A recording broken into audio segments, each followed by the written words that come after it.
नमस्कार दोस्तों, law Prem Prakash YouTube channel पर आपका हार्दिक स्वागत है। आज मैं डिस्कस करने जा रहा हूं कोड ऑफ क्रिमिनल प्रोसीजर 1973, दंड प्रक्रिया संहिता 1973 और जिसका शॉर्ट में नाम हम कहते हैं सीआरपीसी। आज हम डिस्कस करेंगे रिमांड के बारे में। आपने सुना होगा कि police custody remand, judicial custody remand और 309 का रिमांड, 167 सीआरपीसी का रिमांड, 209 का रिमांड, ये तमाम इस तरह की बातें सुनते रहते हैं। लेकिन रिमांड है क्या? रिमांड के बारे में बताएंगे। रिमांड का अर्थ है कि पुनः जांच करना।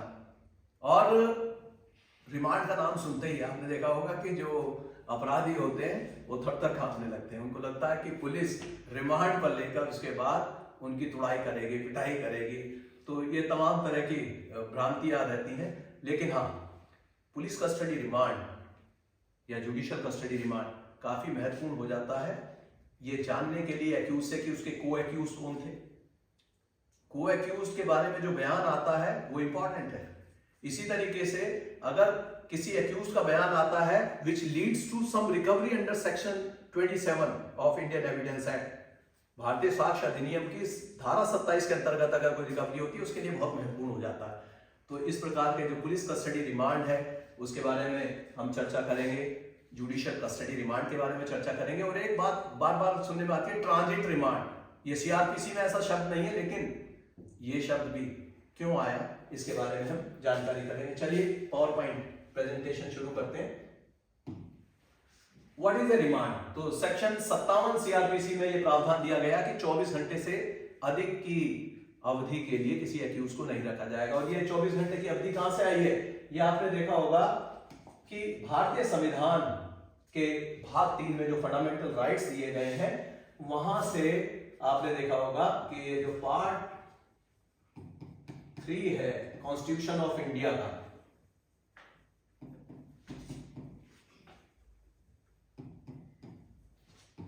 ये महत्वपूर्ण है। इसमें जो मौलिक अधिकार दिए गए, जो हमारे फंडामेंटल राइट्स दिए गए हैं, मौलिक अधिकारों में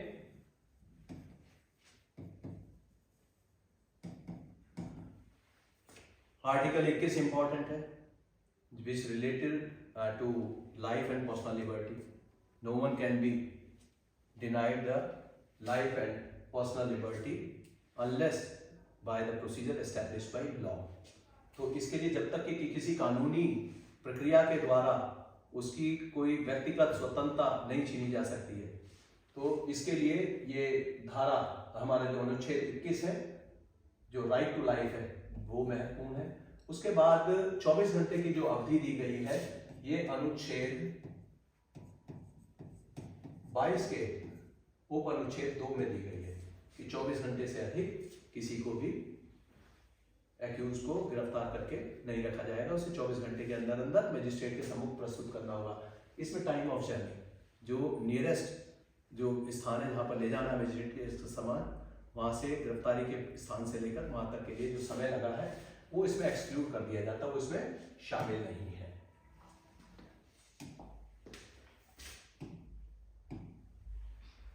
ये सेक्शन 167 के बारे में प्रोसीजर दिया गया, when investigation is not completed with in 24 hours. जब 24 घंटे में विवेचना पूरी नहीं की जा सकती तब क्या प्रोसीजर हो गया? तो अरेस्टिंग अथॉरिटी किसी व्यक्ति को विवेचना के लिए अपने पास रखना चाहती है तो उसके लिए पहले मजिस्ट्रेट से अनुमति लेनी होगी। यही परमिशन कहलाती है कि रिमांड पर ले जाते हैं। Permission of the magistrate should be obtained. और जो अगर 24 घंटे से अधिक पुलिस बिना किसी मजिस्ट्रेट के सम्मुख प्रस्तुत किए अपने पास रखेगी, अगर 24 आवर्स में वो चीज नहीं पूरी हो सकती तब वो रिक्वेस्ट करते हैं मजिस्ट्रेट से रिमांड के लिए। The permission of the magistrate should be obtained. Magistrate कौन होना चाहिए? मजिस्ट्रेट जरूरी नहीं है कि जो जिनके द्वारा केस ट्राई किया जाना वही हो। रिमांड देने के लिए जुडिशियल मजिस्ट्रेट को पावर है, चीफ जुडिशियल मजिस्ट्रेट को पावर है, चीफ मेट्रोपॉलिटन मजिस्ट्रेट को पावर है, और साथ ही आप देखेंगे कि एग्जीक्यूटिव मजिस्ट्रेट्स को भी पावर दी गई है। जहां जुडिशियल मजिस्ट्रेट उपलब्ध नहीं है वहां पावर दी गई है एग्जीक्यूटिव मजिस्ट्रेट को। जैसे बहुत सारे ऐसे द्वीप हैं जहां पर जुडिशियल मजिस्ट्रेट नहीं है, वहां एग्जीक्यूटिव मजिस्ट्रेट है, तो एग्जीक्यूटिव मजिस्ट्रेट को भी पावर दी गई। Illegal detention of the accused will make the criminally liable. अगर कोई इसका उल्लंघन करता है, 24 घंटे से ज्यादा एक्यूज को अपनी कस्टडी में पुलिस अधिकारी रखते हैं, तो तब उनके खिलाफ भी केस कायम हो सकता है। 342 के बहुत सारे केसेस हैं जो NHRC की रिकमेंडेशन पर या स्टेट ह्यूमन राइट कमीशन की जांच पर या पुलिस के गस्टेड ऑफिसर्स या मजिस्ट्रियल जांच में जो दोषी पाए जाते हैं पुलिसकर्मी, उनके विरुद्ध इस प्रकार के बहुत सारे आरोप तय किए जाते हैं। तो इसमें इलीगल डिटेंशन अगर कहीं भी होगा तो ऐसे मामले में केस दर्ज किए जाने का प्रावधान है।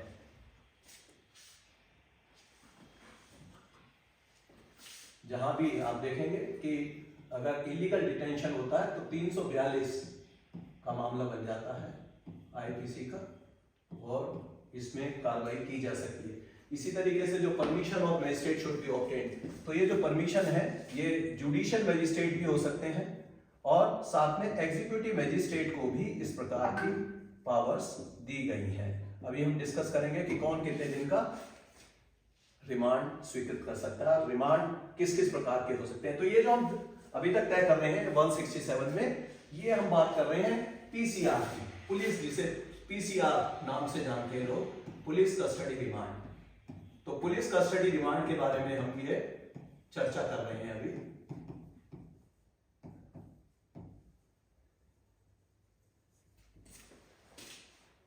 उसके बाद हम देखते हैं, नेक्स्ट टॉपिक पर चलते हैं।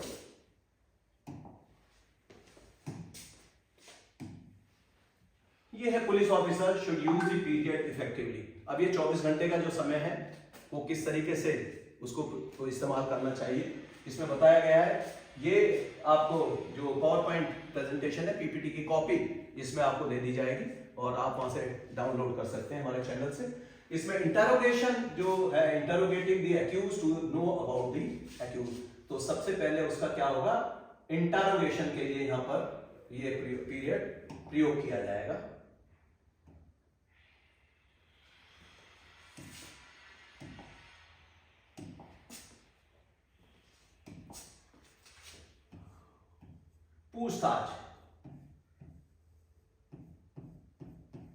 पूछताछ के लिए इस 24 घंटे को प्रयोग किया जाता है।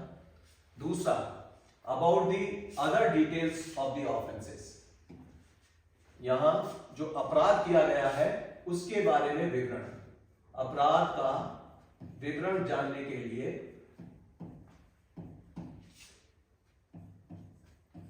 पूछताछ की जाएगी। पता किया जाता है कि अपराध किस प्रकार से किया गया, और उसके बाद जो और एविडेंस मिलते हैं, इससे लीड मिलती है इन्वेस्टिगेशन के लिए। नेक्स्ट है फिर मेकिंग द रिकवरीज। अगर कोई बरामदगी होती है, जैसे एक्यूज ने, कई मामलों में एक्यूज ने कहा कि हाँ मैंने मर्डर किया है, ये एडमिसिबल नहीं है, ये हिट कर जाता है, ये एडमिसिबल नहीं होगा 162 में। और उसमें लेकिन उसके बाद का जो हिस्सा है कि हाँ मैंने किसी व्यक्ति का, अमुक व्यक्ति का मर्डर कर दिया है, और जो मैंने चाकू जिससे मर्डर किया था वो मैंने किसी निश्चित किसी ऐसे स्थान पर जो केवल उसी को जानकारी है वहां छुपा दिया है, और उसके बाद वो उसकी रिकवरी करते हैं। तो यानी आला कत्ल की जो बरामदगी होती है, तो इस प्रकार से जो बरामदगियां की जानी है इसके बाद, तो बरामदगी के लिए भी यही पीरियड प्रयोग किया जाता है। जैसे बरामदगी में क्या हो सकता है, आला कत्ल हो सकता है बरामद, या कोई मटेरियल चोरी का कोई सामान है, जैसे हम कहते हैं कि डकैती का लूटा हुआ माल है तो ये चोरी का माल है, इस प्रकार का बरामदगी करने के लिए माल की बरामदगी हो सकती है, आला कत्ल की बरामदगी हो सकती है। तो ये हमारे 24 घंटे में ही करना होगा। नेक्स्ट है फिर get the confession recorded before the judicial magistrate. कई मामलों में अगर एक्यूज्ड अपनी संलिप्तता स्वयं स्वीकार करते हैं, संस्कृति के लिए, जो कन्फेशन के लिए, इसमें कन्फेशन जो संस्कृति,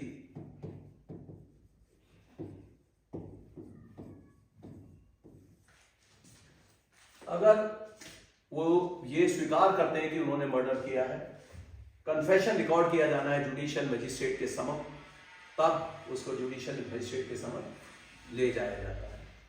इसी तरह से get the accused medically examined, अगर उनका मेडिकल परीक्षण किया जाना है तो मेडिकल परीक्षण के लिए भी, यानी चिकित्सा परीक्षण जो कि अनिवार्य है,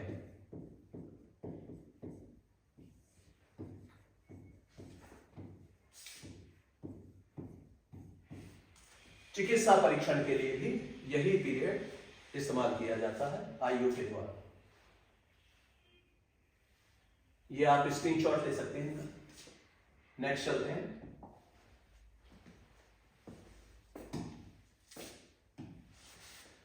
When investigation not completed in 24 hours, यही उद्देश्य है 167 सीआरपीसी का कि जब विवेचना 24 घंटे के अंदर पूरी नहीं हो पा रही है तब क्या किया जाएगा, उसी के बारे में हम यहां डिस्कस कर रहे हैं।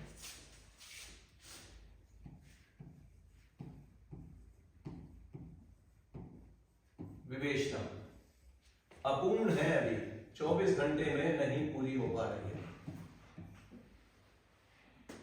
24 आवर्स में, तब क्या होगा? If accusation is well founded, तो ये देखना होगा कि जो आरोप है वह लगभग तय है कि उसने कुछ किया है। If accusation is well founded, तो SHO should forward the accused to the nearest judicial magistrate. इससे पहले कि हम ये डिस्कस करें, आप देखेंगे कि किसी भी व्यक्ति को गिरफ्तार करने के लिए उसके पर्याप्त कुछ आधार होने चाहिए। किसी भी व्यक्ति को ऐसे ही गिरफ्तार नहीं कर सकते। इसके लिए आप देखेंगे कि जो प्रावधान दिए गए हैं, सबसे पहले हम भारतीय संविधान की बात करते हैं। भारत के संविधान के जो भाग 3 में मौलिक अधिकार दिए गए हैं, उसमें आर्टिकल 21 अनुच्छेद 21 ये बहुत ही महत्वपूर्ण है।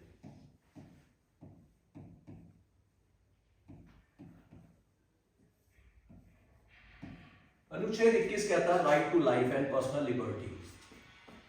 No one shall be deprived of his life और personal liberty except in accordance with the procedure established by law. यानी कि ये जीवन का अधिकार प्रदान करता है आर्टिकल 21 अनुच्छेद 21, और इसमें कहा गया है कि किसी भी व्यक्ति की व्यक्तिगत स्वतंत्रता छीनी नहीं जा सकती। कब तक? उसके लिए प्रोसीजर दिया गया एस्टैब्लिश्ड बाय लॉ। जो प्रोसीजर दिया गया किसी भी कानून में, भारतीय कानून में, उसके अनुसार ही उसकी स्वतंत्रता छीनी जा सकती है, यानी उसको अरेस्ट किया जा सकता है। दूसरा इसमें आ जाता है, तो ये राइट टू लाइफ, ये जीवन का अधिकार है। और जीवन का अधिकार का मतलब डिसेंट जीवन का, जीवन की अधिकार।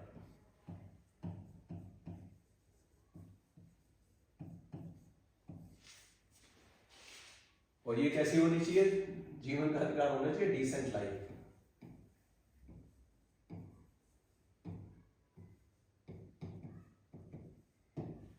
दूसरा इसमें फिर आ जाता है अनुच्छेद 22 और इसका उप अनुच्छेद 2, जिसमें बताया गया है कि किसी भी व्यक्ति को 24 घंटे से ज्यादा डिटेन नहीं रखा जा सकता। उसको जो नियरेस्ट मैजिस्ट्रेट है उनके समक्ष 24 घंटे के अंदर प्रस्तुत करना होगा। तो इसमें 24 आवर्स की लिमिट इसमें भी दी गई है। साथ ही सीआरपीसी के सेक्शंस हैं, उनमें भी इसी प्रकार के प्रावधान दिए गए, लेकिन ये मूल आधार है उसका, मौलिक आधार। If accusation is well founded, उसके बाद में अरेस्ट करने के लिए भी ऐसा नहीं है कि केवल विंस एंड फैंसी में किसी को भी अरेस्ट कर लिया, ऐसे ही किसी को भी बिना किसी कारण के अरेस्ट कर लिया। उसके लिए कोई कारण होना चाहिए, और इसके प्रावधान दिए गए हैं। आप देखेंगे कि हम 41 सीआरपीसी में, जो दंड प्रक्रिया संहिता की धारा 41 है, उसमें बताया गया है कि अरेस्टिंग किन किन परिस्थितियों में की जा सकती है। प्रत्येक परिस्थिति में आप अरेस्ट नहीं कर सकते। तो धारा 41 में दिया गया है कि कुछ ऐसे अपराध, अगर कॉग्निजेबल ऑफेंस किया गया है, यानी दस्तंदाजी अपराध किया गया, संज्ञेय अपराध किसी पुलिस अधिकारी की उपस्थिति में किया जाता है, तब उसकी गिरफ्तारी की जाएगी।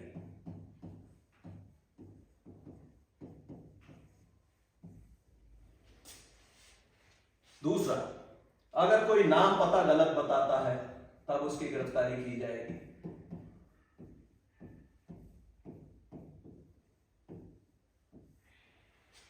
एक और डिस्टिंक्शन दिया गया है कि अगर कोई ऐसा अपराध है जिसमें 7 साल से कम की सजा वाले अपराध है, तो 7 साल से कम अपराध के जो मामले हैं, ऐसे सभी मामलों में 41A का नोटिस दिया जाता है।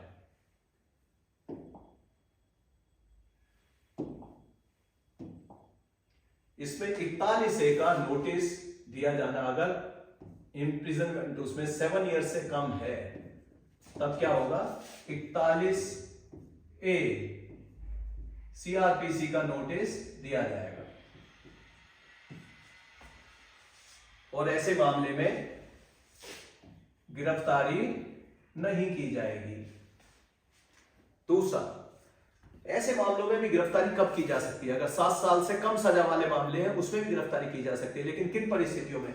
अगर यह अंदेशा है कि वे एविडेंस को टेम्पर कर सकते हैं, तो एविडेंस टेम्पर करने की स्थिति में, गवाहों को डरा धमका सकते हैं,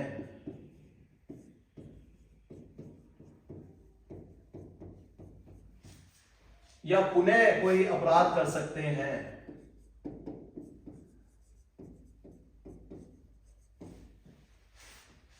पुनः अपराध कर सकते हैं, या एविडेंस को डिस्ट्रॉय करेंगे, या गवाहों को डराए धमकाएंगे, तो इन परिस्थितियों में भी, और या कोर्ट में उपस्थित कराने में कोई समस्या आ सकती है, बाद में हो सकता है कोर्ट में ना जा पाए, कोर्ट के समय उसको प्रोड्यूस करने में प्रॉब्लम हो सकती है, तब ऐसी परिस्थिति में उसको 7 साल से कम केसेस में भी गिरफ्तारी की जा सकती है। उसके बाद जो दूसरे मामले हैं, जो 7 साल से ज्यादा के मामले हैं, ऐसे मामलों में जो 7 साल से ज्यादा वाले मामले हैं, सजा के मामले हैं, ऐसे मामलों में गिरफ्तारी का प्रावधान है। लेकिन गिरफ्तारी कैसे की जाएगी, ये मैंने अलग अलग से वीडियो आपको दिए हुए हैं, उन वीडियोस को आप देख सकते हैं कि किस तरह छूकर गिरफ्तारी की जाएगी।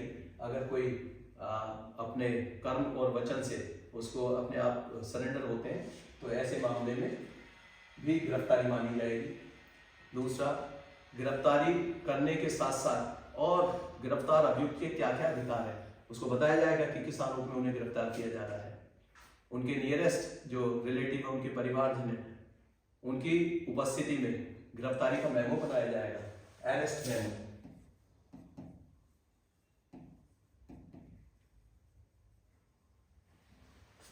फिर 41A, और इसके बाद आप देखेंगे कि इसमें ABCD इस तरह के जो सबसेक्शन जोड़े गए हैं, उसमें बताया गया है कि किस प्रकार से कंट्रोल रूम में भी डिस्प्ले होना चाहिए किस किस को गिरफ्तार किया गया है। और ये जो अभी तक हम डिस्कस कर रहे थे धारा 41, ये जो डिस्कस करती है, ये करती है विदाउट वारंट, बिना वारंट के गिरफ्तारी कब कब पुलिस अधिकारी द्वारा की जा सकती है। ये बिना वारंट गिरफ्तारी की बात हम अभी तक कर रहे थे।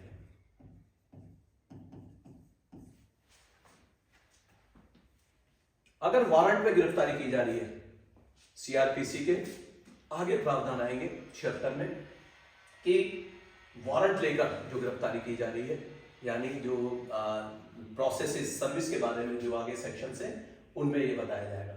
नेक्स्ट है फिर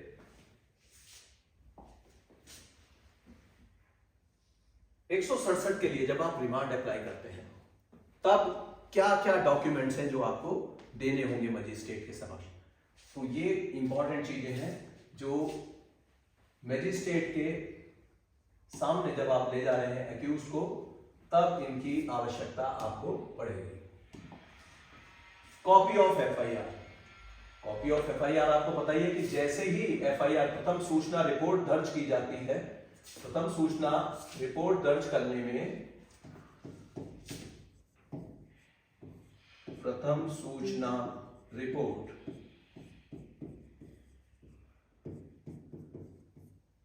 यानी 154 सीआरपीसी, 154 सीआरपीसी के अंतर्गत जब प्रथम सूचना रिपोर्ट दर्ज की जाती है तो उसकी 3 कॉपी बनाई जाती है, जिसमें से एक कॉपी इंफॉर्मेंट को दी जाती है और उसमें से एक कॉपी मैजिस्ट्रेट को भी भेजी जाती है जिनका जुरिस्डिक्शन है। तो ये कॉपी वहां पर पहले ही जाते हैं, लेकिन उसके साथ भी रिमांड के समय भी उसकी कॉपी एक लगानी पड़ेगी आपकी, कॉपी ऑफ एफआईआर, क्योंकि कई बार मैंने देखा कि वो विलंब हो जाता, पता चला कि कोर्ट में पहुंची नहीं है, आईओ एक्यूज को लेकर पहुंच गए लेकिन कॉपी अभी तक नहीं पहुंची है। तो इस तरह कॉपी ऑफ एफआईआर ये पहली रिक्वायरमेंट है। दूसरी है अरेस्ट मेमो। मैंने अभी डिस्कस किया था कि जब भी किसी एक्यूज को गिरफ्तार किया जाता है तो उसका गिरफ्तारी प्रपत्र बनाना पड़ेगा। तो गिरफ्तारी प्रपत्र ये उसके साथ होना चाहिए। उसके बाद है नंबर 3 पर जीडी एंट्री, यानी रोजनामचा आम की जो एंट्री है प्रविष्टि उसको भी देना होगा। रोजनामचा आम, इसकी प्रविष्टि भी आपको वहां दिखानी है। और उसके बाद एप्लीकेशन फॉर रिमांड, ये महत्वपूर्ण है। प्रार्थना पत्र देना होगा,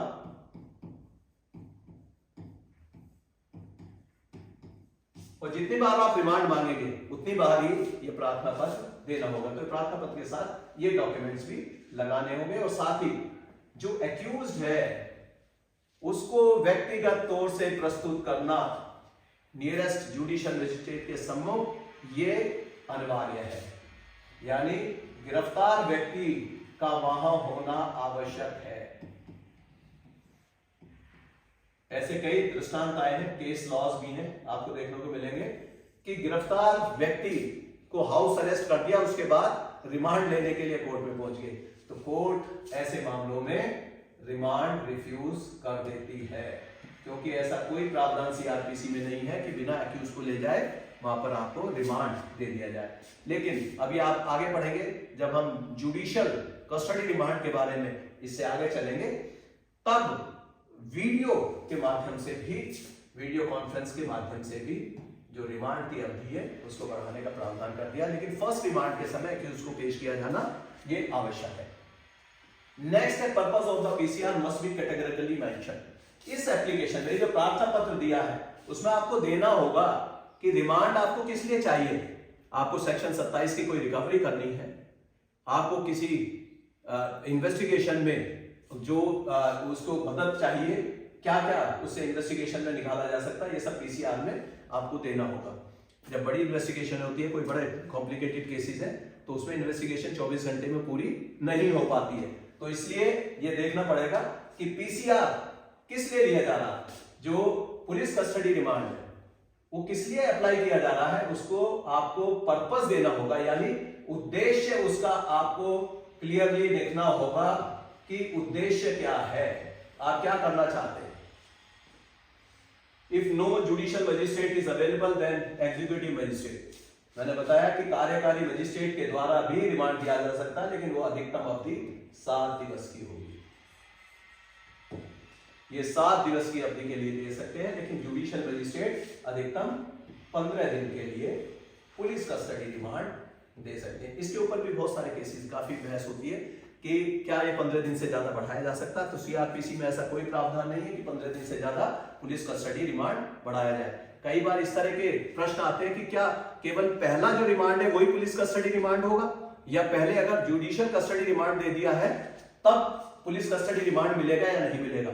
लेकिन उसमें यह देखना होगा कि अगर एक्यूज की आइडेंटिफिकेशन परेड के लिए उसे ले जाया जाता है, जो कि जुडिशियल कस्टडी में ही होती है, तो जुडिशियल कस्टडी रिमांड के बाद भी पीसीआर हो सकता है, लेकिन इसकी मैक्सिमम अवधि जो होगी, ये मैक्सिमम अवधि होगी 15 डेज। पुलिस कस्टडी रिमांड कम से कम समय के लिए देते हैं, और उसके लिए ये जुडिशियली ये अपना माइंड अप्लाई करना और ये देखना कि वास्तव में कितने समय की आवश्यकता होगी, उसी तरीके से दिया जाता है। आइए नेक्स्ट आगे चलते हैं।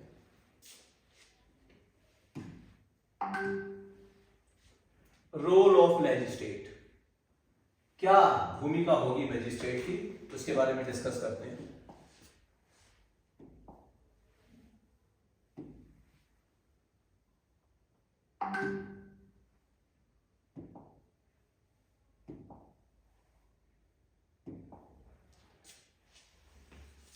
मजिस्ट्रेट की भूमिका।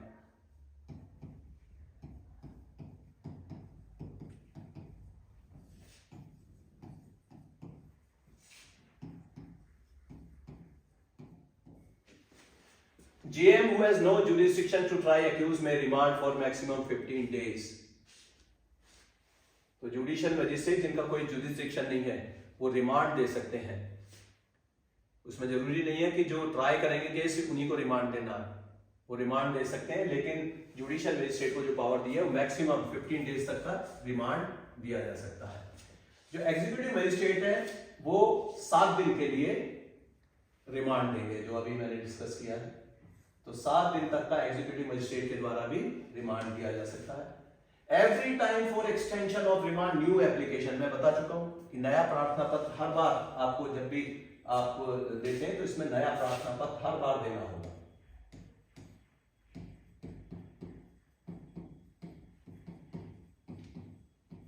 प्रत्येक बार।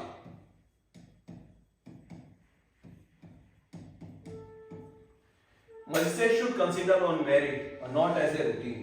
तो मजिस्ट्रेट को ये मेरिट पे देखना पड़ेगा, उसकी मेरिट के आधार पर ही तय करेंगे। रूटीन वे में नहीं दिया जाएगा रिमांड। और ये एक्सरसाइज करते हैं, आपने देखा होगा कि पुलिस जब अप्लाई करती है पुलिस कस्टडी रिमांड तो उसे बहुत मेहनत करनी पड़ती है उसके लिए, और लिखा पढ़ी भी अच्छी करनी पड़ती है, तभी उसके बाद पुलिस कस्टडी रिमांड मिल पाता है। तो ये जो अधिकार है एक्यूज को दिए गए हैं और पुलिस उसमें पूरी तरह लॉफुली काम करेगी, तभी इसमें रिमांड मिल पाता है। 60 और 90 days to be counted from the date of production before the magistrate. इस प्रकार का रिमांड 15 दिन का मैंने बताया कि पुलिस कस्टडी रिमांड हो सकता है। अब बात आती है कि पुलिस कस्टडी रिमांड और जुडिशियल कस्टडी रिमांड में क्या अंतर है। तो पुलिस कस्टडी रिमांड के मैंने बता दिया कि पुलिस अपने इन्वेस्टिगेशन के लिए जब 24 घंटे में उसे गिरफ्तार करने के अंदर उनको पेश करना होगा। अगर 24 घंटे में इन्वेस्टिगेशन पूरी नहीं हो पा रही है तब वो रिमांड अप्लाई करेंगे। वो पुलिस कस्टडी रिमांड भी हो सकता है और जुडिशियल कस्टडी रिमांड भी हो सकता है, लेकिन 15 दिन से ज्यादा का नहीं मिलेगा एक बार में। उसके बाद जुडिशियल कस्टडी रिमांड कहां तक मिल सकता है कि जो 10 साल तक के केसेस हैं, मृत्युदंड से जो सजा वाले केसेस हैं, तो ऐसे मामलों में 90 डेज का प्रावधान दिया गया है कि ये जो रिमांड की अवधि है बार बार बढ़ाते बढ़ाते हम कहां तक ले जा सकते हैं इसको 90 डेज के अंदर अंदर चार्जशीट देनी होगी। इसी प्रकार से जो अन्य केस है, जो कम सजा वाले केस है, उसमें 60 दिन के अंदर चार्जशीट देनी होगी। अब अगर 60 दिन के अंदर 90 दिन में चार्जशीट नहीं देते तब क्या होगा। तो ऐसे मामलों में क्योंकि इन्वेस्टिगेशन जो है वो टाइमली हो, तेजी से हो, निष्पक्ष हो, ये प्रत्येक एक्यूज का भी अधिकार है और प्रत्येक वादी का भी अधिकार है। तो ऐसे मामलों में इन्वेस्टिगेशन जल्दी हो, तीव्र गति से हो, यह आवश्यक है। लेकिन साथ ही एक्यूज के अधिकारों को भी सुरक्षित किया गया है कि यदि 90 दिन में चार्जशीट नहीं दी जाती या 60 दिन में चार्जशीट नहीं दी जाती, जैसा भी मामला है, तब क्या होगा, तब एक्यूज को बेल पर छोड़ा जा सकता है। वैसे डिफॉल्ट बेल कहेंगे। अभी जब बेल की प्रकार पढ़ाएंगे जिसमें कई प्रकार की बेल होती है, तो उसमें एक डिफॉल्ट बेल का जिक्र भी आएगा। और ये डिफॉल्ट बेल होती है कि अगर 60 दिन और 90 दिन पूरे हो गए और चार्जशीट अभी तक नहीं आ पाई है, तब ऐसे मामलों में आप देखेंगे कि उसको एक्यूज को बेल दी जा सकती है। और मजिस्ट्रेट को यह भी अधिकार है कि वो एक्यूज को बताएंगे इस बात के लिए कि पुलिस ने अभी तक आपके खिलाफ चार्जशीट नहीं दी है और इतने दिन हो गए, अब आप यदि आप श्योरिटीज देते हैं, जमानत देते हैं, तब आपको रिहा किया जा सकता है। ऐसे भी बहुत सारे मामले आए कि बिल्कुल एंड टाइम पर इस तरह की चार्जशीट वो दी गई है। और ये दिन कब से काउंट होंगे ये देखना होगा। ये दिन जो काउंट होंगे जो फर्स्ट रिमांड की डेट है, जब पहली बार मजिस्ट्रेट के सम्मुख जब प्रस्तुत किया गया है कि उसको उस डेट से 60 दिन और 90 दिन काउंट होंगे। तो ये रोल ऑफ मजिस्ट्रेट के बारे में डिस्कस हो गया। इसमें आप देख लीजिए कि जुडिशियल मजिस्ट्रेट अगर सीजेएम नहीं है तब उनको, और या वो ट्राई नहीं कर रहे हैं उस केस को, तब उनको सारे डॉक्यूमेंट्स आगे फॉरवर्ड करने होते हैं अपने सीजेएम को या सीएमएम को। नेक्स्ट टॉपिक पे चलते हैं। Guidelines by Supreme Court and High Courts. इसमें ऑनरेबल कोर्ट्स ने जो गाइडलाइंस दिए हुए हैं उसमें बताया गया कि magistrate owes a duty to tell the accused. ये मैं बता चुका हूं आपको कि मजिस्ट्रेट की ड्यूटी है कि वे एक्यूज्ड को बताएंगे कि आपके 90 दिन हो गए हैं या 60 दिन हो गए हैं और अभी तक आरोप पत्र पुलिस द्वारा दाखिल नहीं किया गया है, तो ये मजिस्ट्रेट को बताने का उनकी जिम्मा दे दिया गया, कर्तव्य दे दिया गया है। रिमांड पीरियड इज ओवर, इसके बारे में बताएंगे कि ये जो रिमांड पीरियड है ये आपका समाप्त हो गया है, तो एक्यूज की जानकारी के लिए देंगे। Police not completed the investigation, साथ में बताएंगे कि अभी तक विवेचना भी अधूरी है, अभी तक विवेचना पूरी नहीं हुई है। नेक्स्ट है accused entitled for bail under section 167(2)(a)(1) subsection 2 second, and he can be released if he produces necessary sureties. अगर वो जमानतें देते हैं, अपनी श्योरिटीज देते हैं, तब उनको रिहा किया जा सकता है। तो ये गाइडलाइंस हैं ऑनरेबल सुप्रीम कोर्ट और हाई कोर्ट के द्वारा। नेक्स्ट आ गया कि गाइडलाइंस फॉर ग्रांटिंग बेल। ऐसे मामलों में जिसमें 60 दिन और 90 दिन पूरे हो गए, उसमें formal application of bail is necessary. No, कोई भी इस तरह की, अगर वो बेल के लिए प्रार्थना पत्र भी नहीं देते तब भी फॉर्मल बेल, जो बेल के लिए जो एप्लीकेशन दी जाती है, प्रार्थना पत्र एक्यूज के द्वारा या उनके वकील के द्वारा ये नहीं भी दिया जाता, तब भी वे बेल के लिए, जमानत के लिए अधिकारी है। जमानत बिना प्रार्थना पत्र के भी मिल सकती है। नेक्स्ट है oral prayer for bail is sufficient. मौखिक रूप से, अगर मौखिक रूप से भी आपने मैजिस्ट्रेट को रिक्वेस्ट की है तो उस पर भी मौखिक प्रार्थना भी पर्याप्त है। Court has power to cancel the default bail, लेकिन कई मामलों में, एक मामला ऐसा हुआ था कि 60 दिन और 90 दिन की अवधि पूरी हो गई, लेकिन उसमें आरोप पत्र नहीं आया। कोर्ट ने उनको डिफॉल्ट बेल दे दी। ये जो डिफॉल्ट बेल है ये मिल गई। डिफॉल्ट बेल में भी आपको श्योरिटीज जमा करानी होती है, अपने जमानती देने होंगे। अब जमानती नहीं मिल पाए, विलंब हो गया जमानती देने में और जमानती नहीं मिले।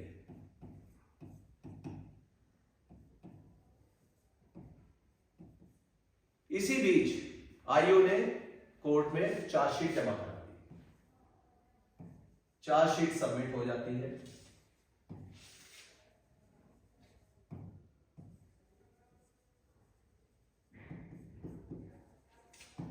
आरोप पत्र दाखिल हुआ और उसके बाद ये जो डिफॉल्ट बेल थी ये कैंसिल हो गई। तो इस तरह के भी कई वाक्य हुए। Next, guidelines by Supreme Court and High Court. और क्या है? Magistrate owes a duty to tell the accused remand period is over. ये हो गया हमारा। नेक्स्ट चलते हैं। Guidelines for granting bail. No formal application of bail is necessary, even oral prayer. Court has a power to cancel the default bail. ये मैंने discuss कर लिया। नेक्स्ट है, अब हम एक बार फिर से उन सभी प्रावधानों को रिपीट करेंगे जो सीआरपीसी में दिए गए। वर्बेटिम मैं आपको यहाँ प्रोड्यूस कर रहा हूँ, आप इसकी स्क्रीनशॉट भी ले सकते हैं। Section 167 in the code of criminal procedure 1973। तो धारा 167 जो दंड प्रक्रिया संहिता की है, वो एक प्रक्रिया देती है इन्वेस्टिगेशन के बारे में, बताती है कि यदि 24 घंटे में इन्वेस्टिगेशन पूरी नहीं होती तो whenever any person is arrested and detained in custody and it appears that the investigation cannot be completed within the period of 24 hours fixed by section 57। तो ये कहां दी गई है 24 आवर्स की? ये मैं आपको पहले बता चुका हूं। ये आपको बता चुका हूं कि 24 आवर्स की ये जो अवधि है 24 घंटे में प्रोड्यूस करना है, ये सेक्शन 57 में दी गई है। There are grounds for believing that the accusation is well founded, the officer in charge of the police station और the police officer making investigation, या तो एसएचओ और या जो वहां का एसएचओ है या प्रभारी निरीक्षक है, तो प्रभारी निरीक्षक या उप निरीक्षक जो आईओ है, विवेचक है। लेकिन विवेचक का रैंक एसआई से नीचे नहीं होना चाहिए, एसआई होना चाहिए, उप निरीक्षक होना चाहिए। तो if he is not below the rank of sub inspector shall forthwith transmit the to the nearest judicial magistrate, यानी किसको देना है ये भी देखना होगा। नियरेस्ट जुडिशियल मजिस्ट्रेट, जो सबसे निकटतम जुडिशियल मजिस्ट्रेट हैं, उनके पास सामने पेश करना होगा। एक मामला फेमस आपने देखा होगा कि एक ह्यूमन राइट एक्टिविस्ट है नौलखा, उनके बारे में यही इस तरह की प्रॉब्लम आई थी कि उन्होंने महाराष्ट्र में ले जाके, पुणे का मामला था, महाराष्ट्र में रास्ते में जाकर उनको प्रोड्यूस किया, जहां जिस जिले में प्रोड्यूस करना चाहिए था नियरेस्ट जुडिशियल मजिस्ट्रेट के पास नहीं ले गए, तो ये उसका उल्लंघन माना गया था। A copy of the entries in the diary hereinafter prescribed relating to the case, जो मैंने बताया कि GD एंट्री, FIR आदि वो सब लेकर जाएंगे, shall at the same time forward the accused to the such magistrate, और forward the accused to the such, यानी व्यक्तिगत रूप से उसको पेश करना, in person, व्यक्तिगत रूप से पेश होंगे accused, तभी रिमांड की बात आगे चलेगी। तो ये हो गया सेक्शन 167, इसके बारे में मैंने बता दिया, ये पहले हम डिस्कस कर चुके हैं, लेकिन ये इसका सबसेक्शन 1 है 167 का। नेक्स्ट आ जाता है subsection 2, the magistrate to whom an accused person is forwarded under this section may whether he has or not the jurisdiction, यानी उनका अधिकारिता है या नहीं है, दोनों ही मामलों में अधिकारिता है या नहीं है, ये बात आवश्यक नहीं है कि वहां उनमें अधिकारिता हो, उस क्षेत्र में उनके पास भी पेश किया जा सकता है टू ट्राई द केस। ये जरूरी नहीं है कि वो उस केस को सुनवाई कर रहे हो। From time to time authorise the detention of accused in such custody as such magistrate thinks for a term not exceeding 15 days. ये मैं बता दिया कि मैक्सिमम जो है ये रहेगा कितना, लेस देन 15 डेज, 15 दिन से कम की अवधि का ही रिमांड दिया जाएगा। And if he has no jurisdiction for the trial consider further detention unnecessary, he may order the accused to be forwarded to magistrate having such jurisdiction. यदि लगता है कि उसमें रिमांड दिया ना आवश्यक नहीं है, उन्हें लगता है कि ये सही नहीं है रिमांड देना, जैसे किसी को गलत तरीके से मान लीजिए फंसा दिया गया, उन्होंने अपनी मजिस्ट्रेट के समक्ष बात कही और उन्हें लगा मजिस्ट्रेट को कि ये गलत फंसाया गया है, तब वो जो व्यक्ति, जो मजिस्ट्रेट जुरिसडिक्शन रखते हैं उनके पास उनको फॉरवर्ड कर देंगे, आगे भेज देंगे। Next, the magistrate may authorize the detention of the accused person otherwise than in the custody of the police। जो मैजिस्ट्रेट है वो क्या करेंगे, जुडिशियल कस्टडी में भेजेंगे, पुलिस कस्टडी में नहीं भेजेंगे फिर उसको, beyond the period of 15 days. 15 days से ज्यादा पुलिस कस्टडी रिमांड नहीं हो सकता, उसके बाद उन्हें जुडिशियल कस्टडी में ही भेजना पड़ेगा। If he is satisfied the adequate ground exists for doing so, but no magistrate shall authorize the detention of the accused person in custody under this paragraph for a period total period exceeding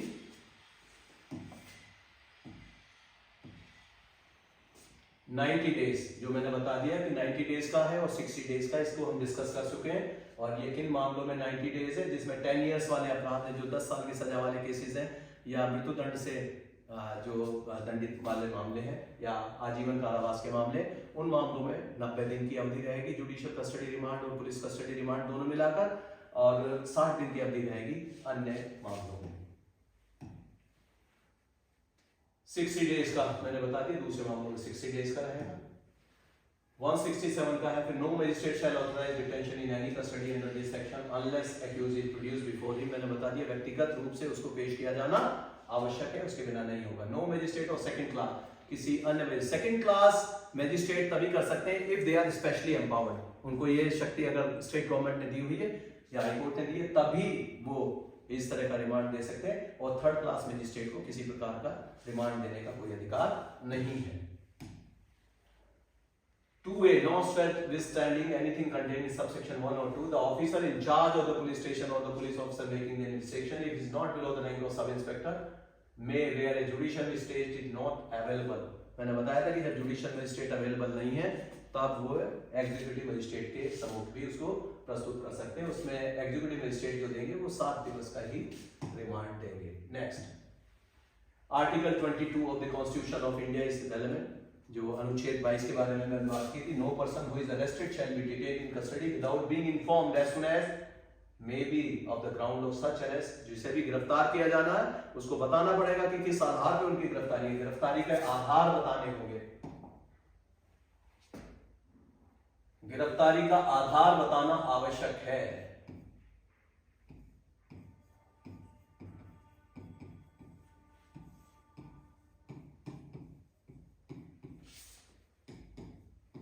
गिरफ्तारी का आधार बताना आवश्यक है। And shall he be denied the right to consult and to defend it with legal practitioner। और remand के दौरान या गिरफ्तारी के दौरान कोई भी व्यक्ति अपनी इच्छा अनुसार किसी लीगल एक्सपर्ट से, वकील से बातचीत कर सकते हैं और इन्वेस्टिगेशन के दौरान भी वकील की सलाह ले सकते हैं, वो मिल सकते हैं। तो ये दूसरा दिया हुआ गिरफ्तारी का आधार बताना होगा, वकील की मदद ले सकते हैं।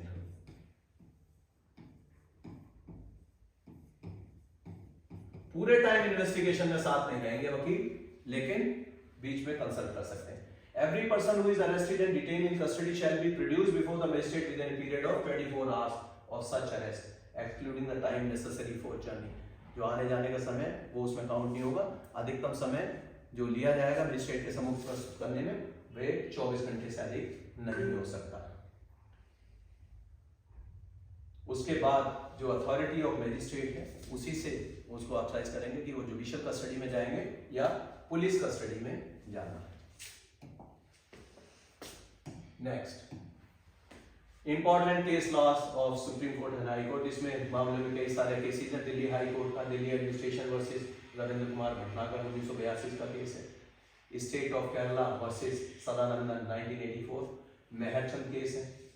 शाकांति Satyanarayana versus state of Andhra Pradesh Dharampal case Delhi high court का। Natabar Parida versus state of Orissa 1975 supreme court का केस है। सीबीआई वर्सेस अनुपम कुलकर्णी और बाकी जो मैंने आपको बताए थे उन केसेस का जो अभी तक हमने जिक्र किया वे सब इसमें आ जाएंगे। सेक्शन 309, अब ये 309 अभी तक हम बात कर रहे थे सेक्शन 167 की। सेक्शन 167 जो रिमांड देता है, अभी तक हमने जो बात की वो बात की थी 167 में। 167 में पुलिस कस्टडी रिमांड यानी पुलिस हिरासत वाला रिमांड हमने बताया था। तो ये पुलिस कस्टडी रिमांड जो पीसीआर है,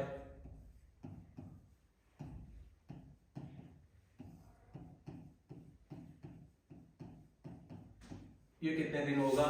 ये मैक्सिमम हो सकता है 15 डेज। दूसरा हमने बात की जुडिशियल कस्टडी रिमांड जेसीआर, ये न्यायिक हिरासत की बात है। न्यायिक हिरासत में कब तक रह सकता है? सब मिलाकर ये मैक्सिमम कितना हो सकता है? 90 डेज हो सकता है, 90 दिन हो सकता है या 60 दिन हो सकता है। इसी बीच में एक और रिमांड की बात आती है जिसे हम कहते हैं ट्रांजिट रिमांड। ट्रांजिट रिमांड के बारे में भी आपको कई बार सुनने को मिलेगा कि ट्रांजिट रिमांड, लेकिन ट्रांजिट रिमांड है क्या? इसका अलग से सीआरपीसी में कोई उल्लेख नहीं है कि ट्रांजिट रिमांड क्या है। लेकिन ट्रांजिट रिमांड जैसा कि आप समझ सकते हैं कि पुलिस कहीं से भी ऑफेंस किया किसी ने, वो भाग गया, दूसरे प्रदेश में भाग गया, दूसरे जिले में भाग गया, जहां जुरिस्डिक्शन नहीं है उस कोर्ट का या वहां की पुलिस का, ऐसी जगह भाग जाता। तो ऐसे मामले में पुलिस जब गिरफ्तार करती है तब उसे लाने के लिए वो प्रोड्यूस करते हैं 24 घंटे के अंदर, क्योंकि ये बाध्यता है कि मजिस्ट्रेट के सम्मुख प्रस्तुत किया जाएगा।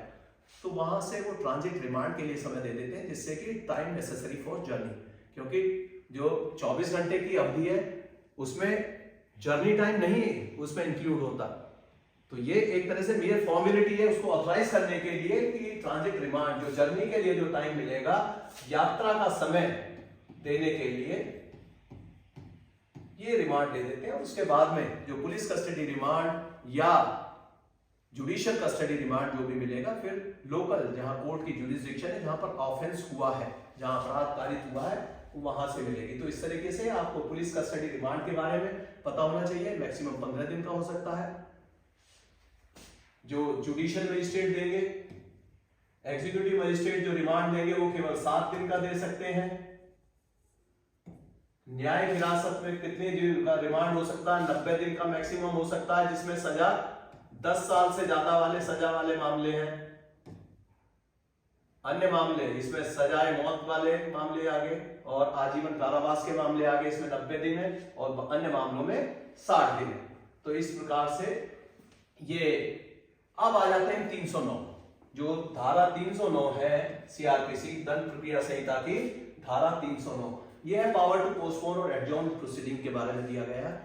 309 का जो पुलिस कस्टडी रिमांड की हमने बात की, जुडिशियल कस्टडी रिमांड की बात की। अब देखिए कॉग्निजेंस से पहले की है ये सब, जब तक कोर्ट में 190 का मामला नहीं आता, 190 की कार्रवाई नहीं होती, उससे पहले के सब मामले हैं।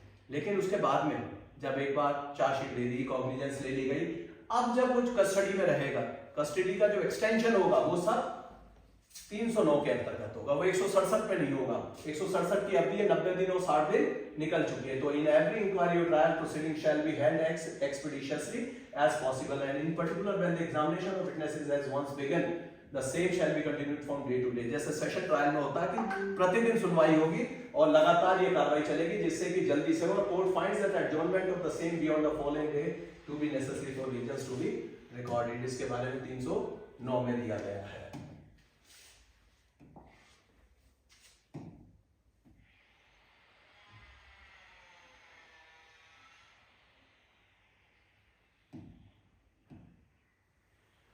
दो में the court after taking cognizance of an offence. अब ये कॉग्निजेंस की बात हो गई, संज्ञान ले लिया गया है। संज्ञान कब लिया जाता है? 190 की कार्रवाई के बाद। अब संज्ञान ले लिया गया, यानी 190 सीआरपीसी की कार्रवाई और इससे आगे की कार्रवाई शुरू हो गई है और कमेंसमेंट ऑफ ट्रायल, ट्रायल शुरू हो गया। Find it necessary or advisable to postpone the commencement of adjourn any inquiry or trial. It may from time to time for reasons to be recorded postpone and adjourn the same on the same such time as it thinks fit for such time as it considers reasonable and may by warrant remand the accused if in custody। तो इनको warrant जारी करेंगे और remand कर देंगे accused को custody में। तो ये जो रिमांड है ये कॉग्निजेंस के बाद का है, जो 309 का है। यही अंतर है 167 सीआरपीसी में और 309 सीआरपीसी में कई बार अंतर पता किया जाता है। प्रोवाइडेड दैट, अब इसमें कई बार लोगों को ये कंफ्यूजन होता है, जैसे कैदियों को सुनवाई के लिए लाया जा रहा है, अगर कोर्ट तक लाया जा रहा है, पुलिस की अभिरक्षा में होते, लेकिन उससे पुलिस कस्टडी की रिमांड नहीं बोलेंगे, उसे हम बोलेंगे कि वो पुलिस प्रोटेक्शन दिया गया है लेकिन they are still in judicial custody. तो प्रोवाइडेड ये दिया हुआ है enabling the accused person to show the sentence we propose to be imposed on him। Explanation is sufficient evidence has been obtained to raise a suspicion that the accused may have committed an offence and it appears likely that further evidence may be obtained by a remand। This is a reasonable cause for remand। तो इसमें judicial custody remand मिलेगा। Explanation, the term on which an adjournment or postpone may be granted include an appropriate case is the payment of cost by the prosecution or the accused। तो इस तरह का ये 309 में ये रिमांड का प्रावधान भी दिया गया है। स्कीम ऑफ सेक्शन 167, 209 एंड 309, इसके बारे में हम देखेंगे। Section 167 provides detention during investigation. ये आप देखेंगे, ये विवेचना के दौरान 167 का जो दंड प्रक्रिया संहिता 167 का जो रिमांड मिलेगा वो कब मिलता है? विवेचना के दौरान। विवेचना अभी चल रही है, अभी चार्जशीट या एफआईआर नहीं गई है।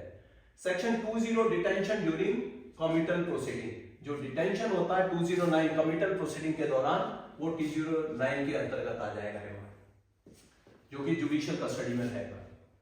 3092 का डिटेंशन ड्यूरिंग द ट्रायल, तो ये ड्यूरिंग ट्रायल जो है और इंक्वायरी ये रिमांड आएगा 309 में। तो ये अंतर है 167, 209 और 309 का। Report filing and till the committal proceeding, section 170 police report filing and till the committal proceeding, section 209 is an inquiry under section 2G। ये जो सेक्शन 2G है जिसके अंदर डेफिनेशंस दी गई है, परिभाषाएं दी गई है सीआरपीसी की, तो ये दंड प्रक्रिया संहिता की जो 2G है उसमें इंक्वायरी जो शब्द आया है कि इंक्वायरी क्या होगी, तो वो इंक्वायरी का पीरियड ही काउंट होगा कि सेक्शन 170 की कार्रवाई से लेकर जो पुलिस रिपोर्ट की फाइलिंग से लेकर और कमिटल तक की 209 तक की जो प्रोसीडिंग है ये सब आएगी इंक्वायरी के दौरान। तो आपको I hope it is clear. जो भी आपके क्वेश्चंस होंगे आप मैसेज बॉक्स में डालते रहिए, अगर अलग से वीडियो देना होगा तो अलग से वीडियो देंगे, अन्यथा ये आपको क्लियर हो गया होगा कि 167 में पुलिस कस्टडी रिमांड आ जाता है और 309 में जो कमिटल ट्रायल के दौरान के जो होगा वो जुडिशियल कस्टडी में रहेंगे और 209 में ये इंक्वायरी पीरियड माना जाता है जो 170 और 209 सीआरपीसी के बीच की अवधि है।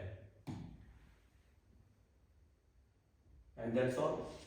अगर आपके कोई प्रश्न हो तो आप ये इसमें लगातार आप पूछते रहिए और लॉ के बारे में जो जानकारी आपको लगातार कुशाल स्टडीज के द्वारा दी जाती रहेगी। I am highly thankful to Kushal for giving me this opportunity to explain about the law and CRPC. आइए कुशाल बताइए दर्शकों को।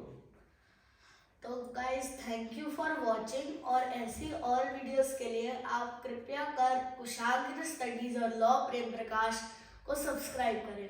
थैंक यू, जय हिंद। Thank you.